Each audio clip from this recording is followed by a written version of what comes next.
Magandang umaga, narito na ang PTV Balita Ngayon.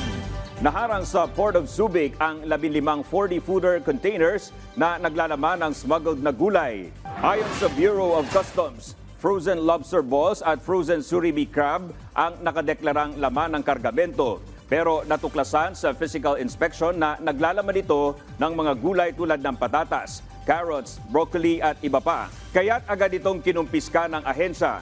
Isa sa ilalim ang mga misdeclared na produkto sa proseso ng seizure at forfeiture dahil sa paglabag sa Customs Modernization and Tariff Act at Department of Agriculture AO No. 18, Series of 2000 o Revised Guidelines in the Importation of Agricultural Products. Nagbabala ang Bureau of Immigration laban sa bagong modus operandi ng illegal recruiters na ang target ay mga OFW na patapos na ang kontrata.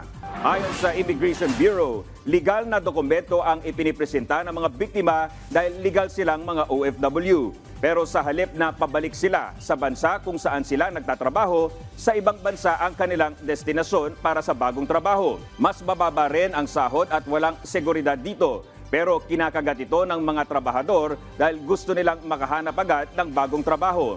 Payo ng ahensya maging mapanuri sa mga alok na trabaho sa ibang bansa para makaiwas sa disgrasya, lalo na kung ang transaksyon ay mula lang sa Facebook groups. At yan ang mga balita sa oras na ito. Para sa iba pang updates, i-like at i-follow kami sa aming mga social media accounts. Ako po si Dominic Albelor. Magandang umaga.